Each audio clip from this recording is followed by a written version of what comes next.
J'ai remercié mon grand-père pour le chèque de 200 €. Il a cessé de découper le chapon, m'a regardé droit dans les yeux et a dit, « Le cadeau que je t'ai transféré était de 500 000 €. Quand mon grand-père a arrêté de trancher la volaille, posant le couteau avec une précision chirurgicale pour m'annoncer qu'il m'avait envoyé un demi-million, j'ai eu un rire nerveux parce que l'enveloppe que ma mère m'avait glissée 1 heure plus tôt ne contenait qu'un chèque de 200 €. Je m'appelle Julien Gauthier. J'ai 31 ans et je gagne ma vie en traquant les voleurs numériques. Je suis analyste en cybersécurité pour Sentinel Tech à Lyon. J'ai suivi des fraudes à la crypto-monnaie à travers 17 pays, aidé la gendarmerie nationale à récupérer 4,2 millions d'euros de rançongiciel et témoigné devant le tribunal correctionnel à 4 reprises. Je sais comment suivre l'argent dans les recoins les plus sombres d'Internet. Il s'est avéré que le plus gros vol de ma carrière se déroulait à la table de ma propre famille lors du déjeuner de Noël. 3 jours avant les fêtes, ma sœur Léa m'a appelé. J'étais dans mon appartement, 3 écrans brillants de lignes de code alors que je traquais une opération de phishing basée en Estonie. Sa voix avait cet éclat particulier qui me rendait toujours méfiant, ce ton qu'elle utilisait quand elle voulait quelque chose tout en prétendant le contraire. « Salut, Juju », a-t-elle dit. Personne ne m'appelle Juju à part elle. Écoute, pour Noël, tu devrais peut-être passer ton tour cette année. J'ai mis en pause le traçage que j'effectuais. Pourquoi ? Grand-père est très fatigué ces derniers temps. Le médecin a dit qu'il ne devait pas avoir trop d'émotions. Tu sais comment il est quand tu viens. Il veut rester éveillé à discuter, te montrer ses vieilles cartes, raconter ses histoires de la guerre d'Algérie. Elle a ri, mais c'était un rire fabriqué. On pense à une fête tranquille, juste la famille locale. J'habite à Lyon. Ma famille est à Nantes. Environ 700 km d'une distance très pratique. Depuis quand grand-père veut-il du calme ? Ai-je demandé. Depuis qu'il a eu 87 ans et que son cardiologue a dit à maman qu'il devait réduire son stress. Cette partie était peut-être vraie. Lucien Gauthier, vétéran décoré, ingénieur civil à la retraite, la seule personne de ma famille qui m'ait jamais vraiment écouté, ralentissait, mais me demander de sauter Noël ne lui ressemblait pas, et puis, a continué Léa, tu devrais probablement économiser l'argent du billet de train. Je sais que le consulting rapporte bien, mais les trajets Lyon-Nantes en période de fête ne sont pas donnés. Et voilà. Léa n'avait jamais, en 33 ans de vie, été préoccupée par mes finances. Elle m'avait emprunté 3 000 € en 2019 pour une « opportunité commerciale » qui s'était avérée être une arnaque pyramidale et ne m'avait jamais remboursée. Quand je lui en avais reparlé 6 mois plus tard, elle m'avait dit que j'étais mesquin d'être ainsi avec l'argent entre frères et sœurs. Je vais y réfléchir, ai-je dit. Super. Je t'aime. Bisous. Elle a raccroché avant que je puisse répondre. Je suis resté assis un long moment à fixer mes écrans. Quelque chose n'allait pas.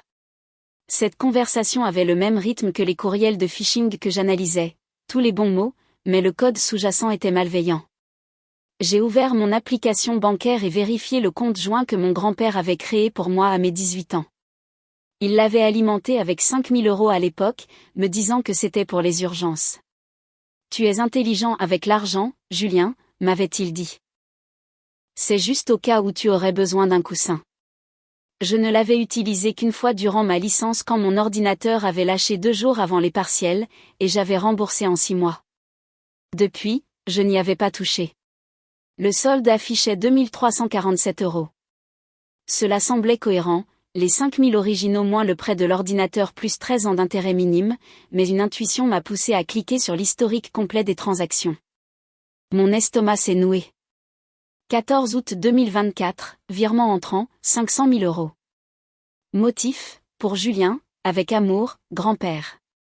15 août 2024, virement sortant, 499 800 €. Destination, compte externe se terminant par 7 392. Motif, opportunité d'investissement. J'ai fixé l'écran.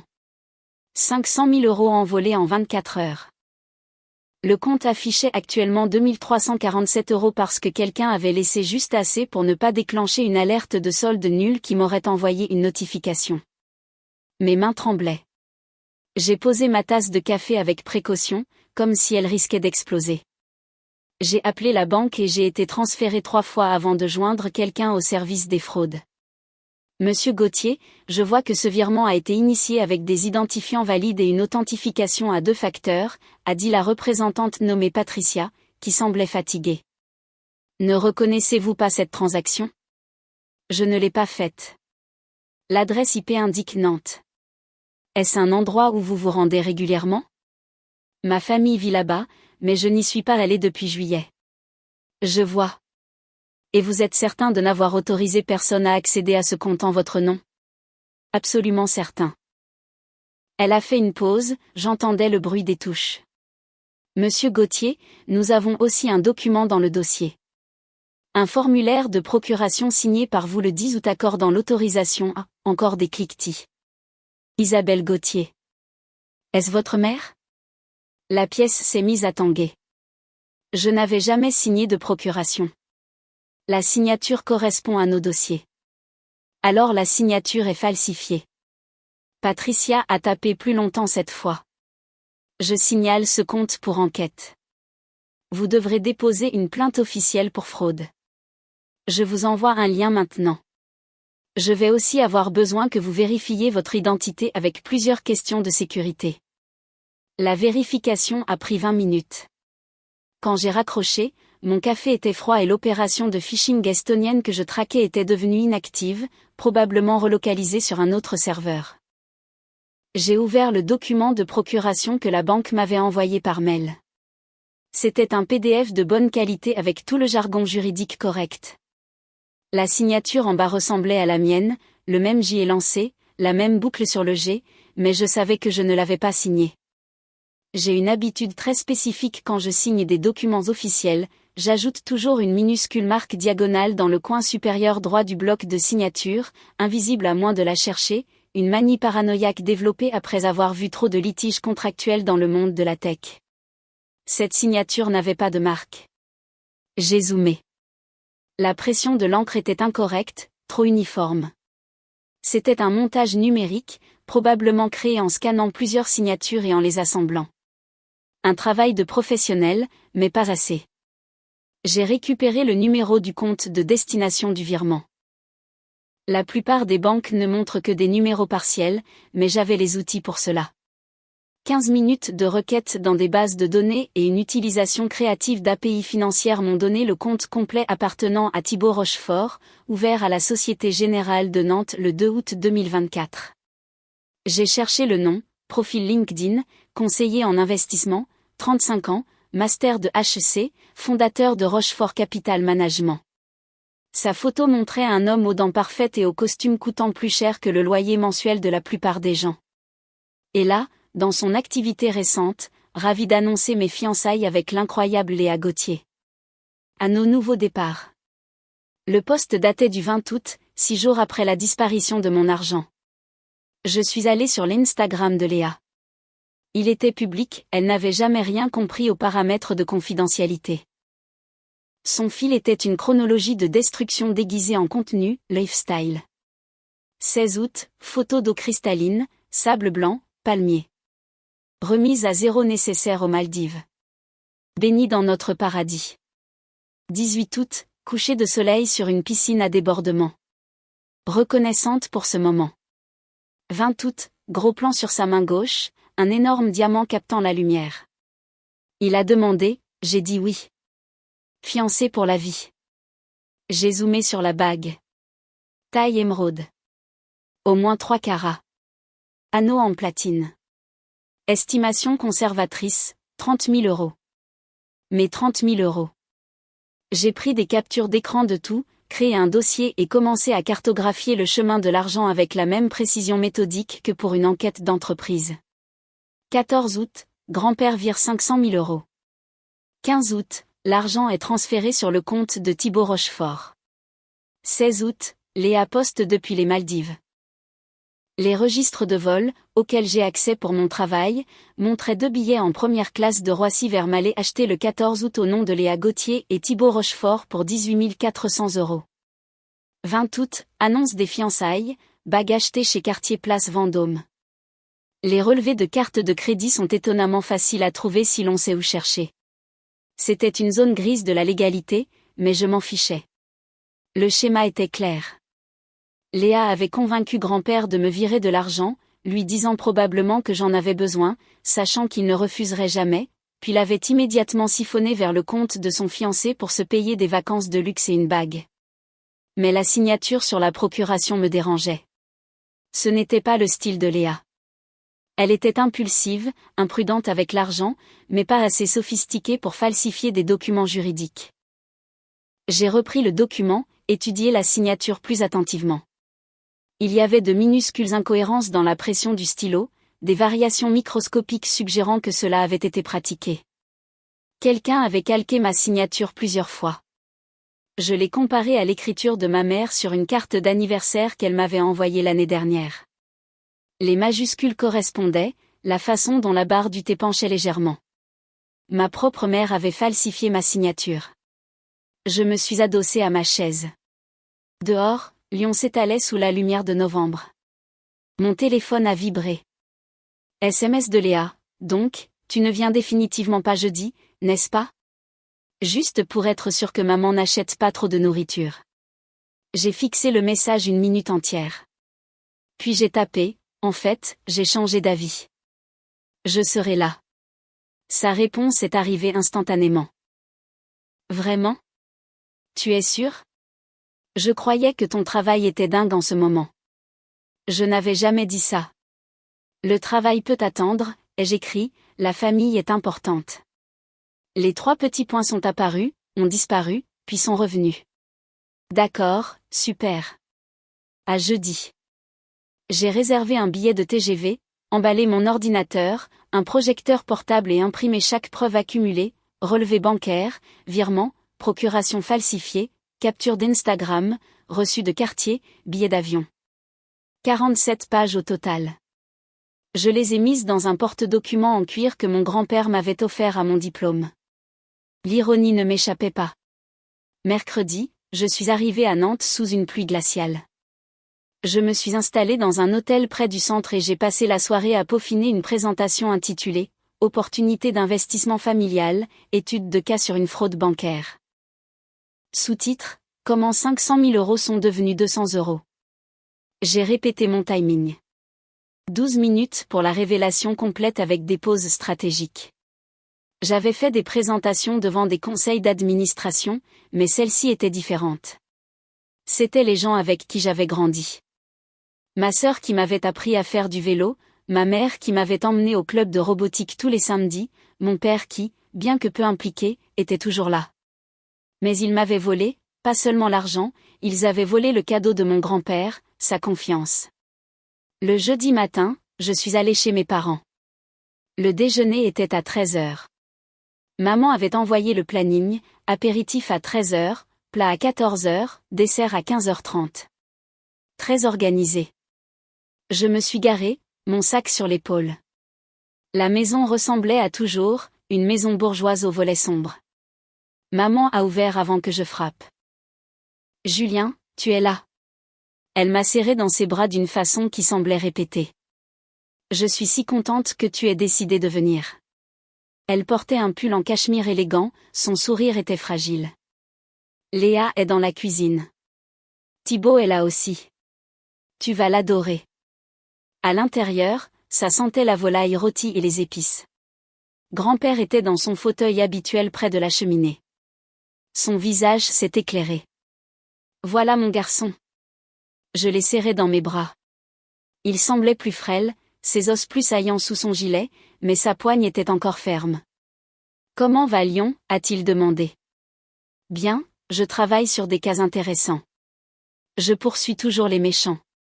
Toujours, a-t-il souri, la justice avant tout.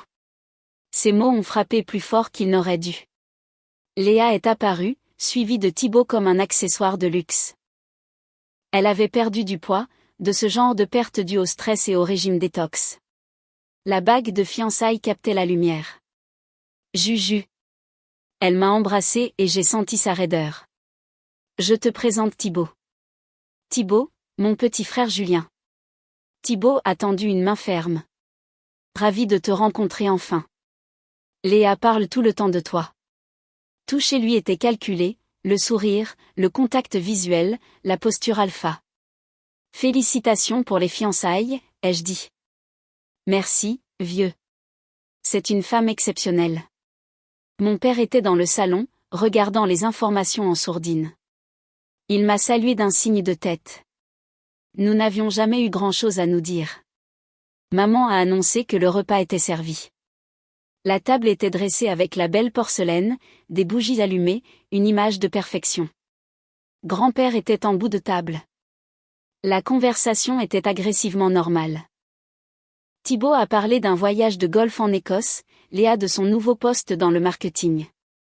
Papa restait silencieux, buvant son vin plus vite que d'habitude. Enfin, maman s'est levée. J'allais oublier. Julien, grand-père voulait que je te donne quelque chose. Elle est revenue avec une enveloppe blanche. De la part de grand-père, a-t-elle dit doucement en me l'attendant. Ne mentionne pas le montant. Il est un peu gêné car les temps sont durs cette année. J'ai ouvert l'enveloppe. À l'intérieur, un chèque de 200 € écrit de la main de ma mère mais signé de la main tremblante de grand-père. Toute la pièce attendait ma réaction. J'ai regardé grand-père, il m'observait avec cette fierté chaleureuse. Merci, ai-je dit, c'est vraiment généreux. Les épaules de maman se sont relâchées. On est passé au plat principal. Grand-père découpait la volaille pendant que maman dirigeait les opérations. Léa racontait son séjour bien-être aux Maldives, les séances de méditation au lever du soleil étaient transformatrices. J'apprends enfin à apprécier le moment présent. Je me demandais si Thibaut savait que cette retraite avait coûté 14 000 € de mon argent. Maman m'a regardé, Julien, tu devrais essayer. Toujours sur tes ordinateurs. Tu dois apprendre à déconnecter. Je profite très bien de la vie, ai-je répondu. Grand-père s'est alors levé en tapotant son verre. Je voudrais porter un toast. Je suis un vieil homme. J'ai vécu 87 ans, fait la guerre, construit des ponts, élevé une famille. Mais ma plus grande joie est de voir mes petits-enfants devenir ce qu'ils doivent être. Il a regardé Léa, puis moi. Léa, tu as toujours su ce que tu voulais. Cette détermination te servira dans ton mariage. Elle souriait, les larmes aux yeux. Et Julien. Sa voix est devenue plus épaisse. Tu as toujours été le plus calme, réfléchi, intègre. Tu ne prends pas de raccourcis. C'est rare de nos jours. C'est pourquoi j'ai voulu t'aider pour la prochaine étape. Acheter une maison, lancer ta propre boîte. Tu l'as mérité, et j'espère que le cadeau que je t'ai fait rendra ce rêve plus accessible. Il a levé son verre, à Julien. Puisses-tu bâtir quelque chose de durable. Tout le monde a levé son verre. Merci grand-père, ai-je dit clairement. Merci infiniment pour les 200 €. Son sourire s'est figé. La table est devenue silencieuse. Quels 200 € a-t-il demandé. J'ai sorti le chèque de ma poche. Ce chèque. Celui que maman m'a donné avant le repas de ta part. 200 €. Le visage de grand-père a changé, la confusion laissant place à quelque chose de sombre. Isabelle, de quoi parle-t-il? La fourchette de maman a claqué contre son assiette. Papa, tu es confus. Tu as dit que c'était serré. Le cadeau que j'ai transféré à Julien était de 500 000 €. Un silence de mort s'est abattu. Le verre de vin de Thibaut est resté suspendu. Léa était devenue livide. Maman a tenté de reprendre. Papa, tu ne te souviens pas bien. Tes médicaments. Le médecin a dit que ça pouvait causer de la confusion.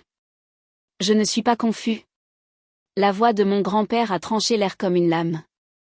J'ai viré 500 000 € sur le compte de Julien le 14 août.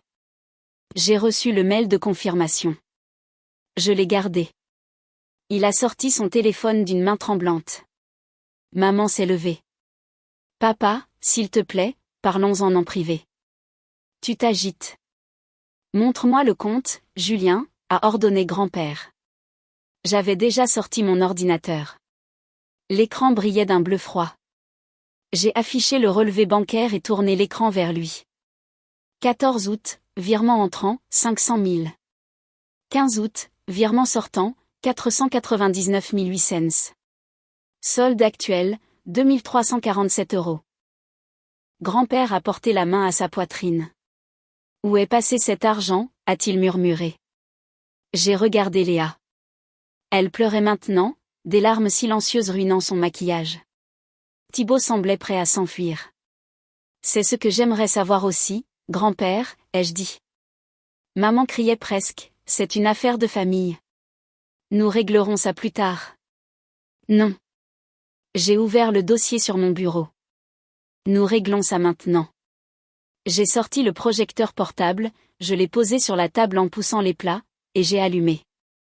Le mur blanc derrière grand-père s'est éclairé avec ma première diapositive, opportunité d'investissement familial, étude de cas sur une fraude.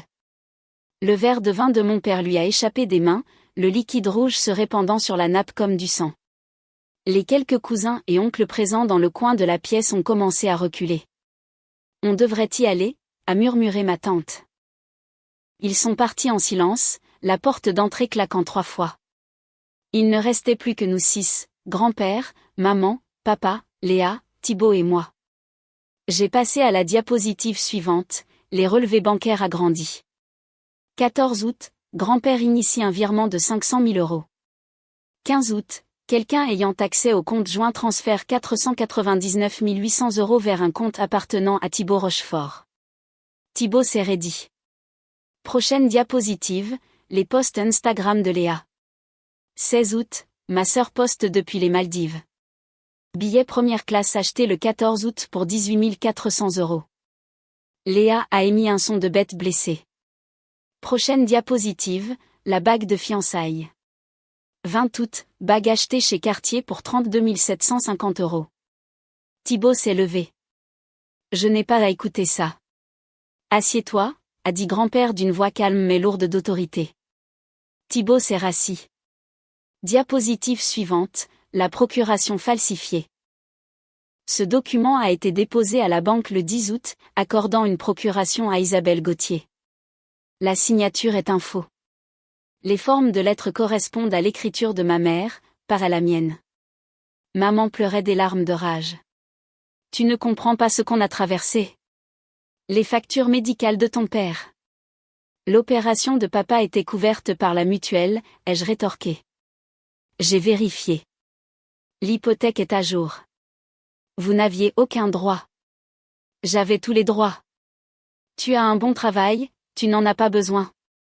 Ce n'est pas la question, ai-je crié. La question est que grand-père m'a fait un cadeau et que vous l'avez volé avant même que je sache qu'il existait. Vous avez menti. Vous m'avez donné un chèque de 200 € comme une aumône après avoir tout pris. Léa sanglotait ouvertement. Je suis désolée. J'avais besoin de ce mariage. Thibaut a dit qu'on devait faire bonne impression et j'ai paniqué. Alors tu m'as volé? Ce n'était pas comme ça. Thibaut s'est levé une dernière fois, cette fois avec détermination. Oublie mon numéro, a-t-il dit à Léa. Cette famille, ce drame. Je ne touche pas à ça. Il est sorti et la porte a tremblé. Léa a hurlé après lui, puis s'est tournée vers moi, le visage déformé. Tu viens de détruire ma vie. Je te hais. Elle a attrapé son sac et s'est enfuie à son tour. Mon père est resté immobile, fixant la tache de vin. Puis il s'est levé sans un mot et est monté à l'étage. Il ne restait plus que maman, grand-père et moi. Maman s'est effondrée sur une chaise, se cachant le visage. Je pensais que ça irait. Que tu ne le saurais jamais. Tu as mal pensé. Grand-père s'est levé, ses mains étaient stables maintenant, son visage affichait une expression de trahison pure. Il a sorti son téléphone. Maman a attrapé son bras. Papa, s'il te plaît. Pense à la famille. Pense à l'avenir de Léa. J'y pense, a-t-il dit doucement. Je pense à la façon dont j'ai eu confiance en toi. Comment je t'ai appelé avant le virement pour te dire que je voulais aider Julien, et tu as transformé cela en vol. Il s'est dégagé et a composé le 17. Maman est tombée à genoux, suppliant, s'il te plaît, je suis ta fille. Ici William Gauthier, au 847 rue des Érables. Je souhaite signaler un vol important. Maman a commencé à hurler de douleur. La gendarmerie est arrivée 20 minutes plus tard. J'avais préparé un dossier pour eux avec toutes les preuves classées chronologiquement. Ils se sont assis à la table, devant le chapon froid et les bougies consumées. Monsieur Gauthier, a dit l'adjudant, souhaitez-vous porter plainte? Oui. Êtes-vous certain? C'est votre fille. J'en suis certain. Il m'a regardé, et toi, Julien? J'ai pensé aux cris de Léa, aux mensonges, au visage de mon grand-père lors de son toast. Oui, ai-je dit, je poursuis cette affaire. L'adjudant a pris des notes. Vous devrez venir à la gendarmerie demain. Comme cela implique des virements numériques et des falsifications, cela va prendre de l'ampleur. Maman semblait s'être vidée de toute substance. Les officiers sont partis vers 23 heures. Maman était prostrée sur le canapé. J'ai remballé mes affaires. Grand-père m'a raccompagnée à la porte. Ça va, lui ai-je demandé. Il a souri tristement. Hier soir, ta mère m'a dit qu'elle t'avait donné le chèque. Elle a dit que tu l'avais remercié, que tu étais soulagé car tu avais du mal à payer ton loyer. Elle est allée jusque-là. Et je l'ai cru, parce que c'est ma fille. Je suis désolé, Julien. Ne le sois pas, grand-père. Ne t'en veux pas. Tu as fait ce qu'il fallait. Tu m'as protégé d'une vie de mensonges. Tu m'as prouvé que tu valais bien plus que n'importe quel virement. Je l'ai serré fort dans mes bras. Je t'aime, grand-père. Je t'aime aussi. Maintenant, rentre te reposer. Je suis retourné à l'hôtel sous la pluie. J'avais 17 appels manqués de Léa et 6 de maman. J'ai bloqué leur numéro. Le lendemain, nous avons finalisé les dépositions. L'enquêteur m'a dit que le dossier était en béton grâce à mon travail. Ça fait quoi de poursuivre sa propre famille? A-t-il demandé. Ça ressemble à la justice, ai-je répondu. Les retombées ont été massives. L'histoire a fuité dans la presse locale. Léa a été licenciée de son agence de marketing dès le mardi suivant. Thibaut a supprimé toute trace d'elle de ses réseaux et a déménagé à Paris peu après. L'avocat que maman avait tenté de contacter a témoigné qu'il l'avait prévenu de la gravité de ses actes, ce qui a établi l'intention criminelle. En janvier, les charges ont été retenues, fraude bancaire, usurpation d'identité et falsification de documents officiels. Ma mère a été condamnée à 18 mois de prison ferme et à la restitution intégrale des fonds. Léa a écopé de 12 mois avec sursis pour complicité et a dû rendre la bague, qu'elle a dû racheter à Thibaut car il l'avait déjà revendue. Mon père a demandé le divorce en février. Je n'ai plus parlé à aucun d'eux. Grand-père et moi dînons ensemble une fois par mois, souvent en appel vidéo. Parfois, je vais le voir à Nantes. En mars, il a ouvert un nouveau compte et a transféré à nouveau 500 000 euros. Cette fois, il y avait une lettre, Julien, voici le cadeau que j'ai toujours voulu te faire. Utilise-le pour construire quelque chose de vrai. Ta mère a trahi ma confiance, mais toi, tu m'as montré la vérité même quand ça faisait mal. C'est ça, l'intégrité. J'ai acheté une maison à Lyon, une belle bâtisse avec un bureau pour mes enquêtes. La deuxième chambre est réservée à grand-père quand il vient. La semaine dernière, j'ai reçu une lettre de 8 pages de Léa, écrite à la main. Elle disait qu'elle savait que ce qu'elle avait fait était impardonnable, qu'elle était désolée. J'ai lu la lettre en entier, puis je l'ai passée à la déchiqueteuse. Certains pensent que le pardon est noble. Moi, je pense qu'être entier signifie parfois couper les parties de sa vie qui tentent de vous dévorer. Ils ont volé mon argent, ils ont tenté de voler l'amour de mon grand-père, mais à la fin, je suis reparti avec la seule chose qu'ils ne pourront jamais falsifier, la vérité. Plusieurs mois passèrent et la vie à Lyon avait pris un rythme apaisant, bien loin du chaos de ce déjeuner de Noël qui avait tout brisé. Ma nouvelle maison était un sanctuaire de silence et de technologie où je passais mes journées à sécuriser les actifs de clients internationaux, mais l'ombre de ma famille planait toujours comme un processus en arrière-plan que l'on n'arrive jamais vraiment à killer.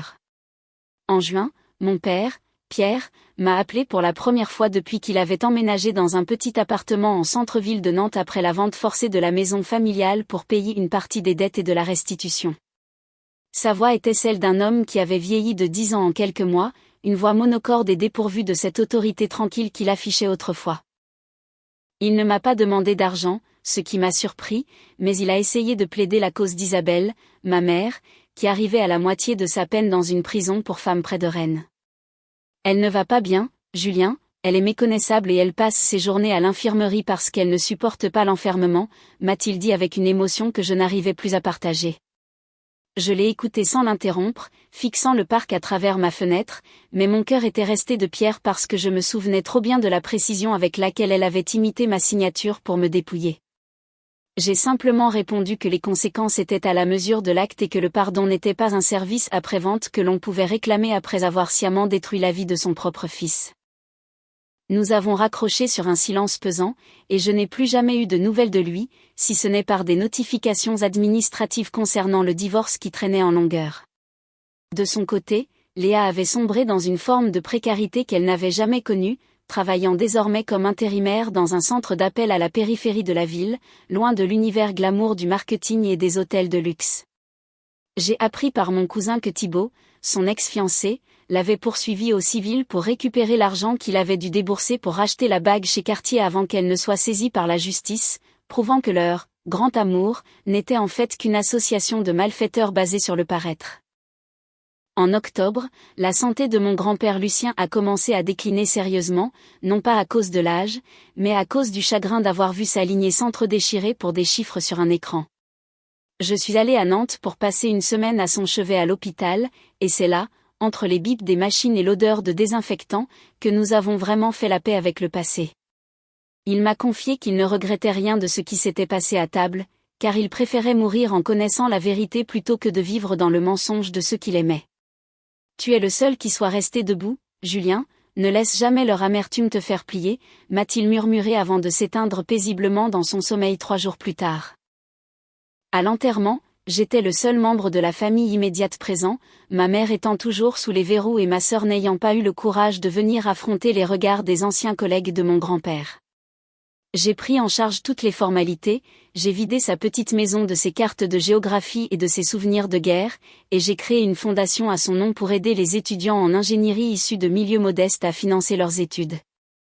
Avec l'argent qu'il m'avait légué et celui que j'avais récupéré de la fraude, j'ai finalement ouvert mon propre cabinet de conseil en cybersécurité, que j'ai nommé Montgomery et Associés, en hommage à son deuxième prénom qu'il aimait tant. Aujourd'hui, quand je regarde mon compte bancaire, je ne vois plus seulement des chiffres, mais le symbole d'une liberté chèrement acquise au prix d'une rupture totale. Ma mère a fini par sortir de prison en liberté conditionnelle il y a 2 mois, et elle a tenté de m'envoyer un mail via une adresse cryptée, mais mon pare-feu l'a immédiatement classé comme spam. Je ne ressens plus de haine, seulement une indifférence protectrice qui me permet de dormir la nuit sans sursauter au moindre bruit de notification. Mon histoire n'est pas celle d'une réconciliation miraculeuse comme on en voit dans les films de Noël, mais celle d'une survie nécessaire où j'ai appris que la véritable richesse n'est pas celle que l'on reçoit, mais celle que l'on protège avec intégrité. J'ai enfin compris que pour construire une vie solide, il fallait parfois accepter de démolir les fondations pourries, même si ces fondations portent le nom de ceux qui vous ont mis au monde. Le soleil se couche maintenant sur les collines de Lyon, et pour la première fois de ma vie, je me sens enfin chez moi, seul mais entier, sans aucune dette envers personne, si ce n'est envers la mémoire de l'homme qui m'a appris que la justice valait tous les sacrifices.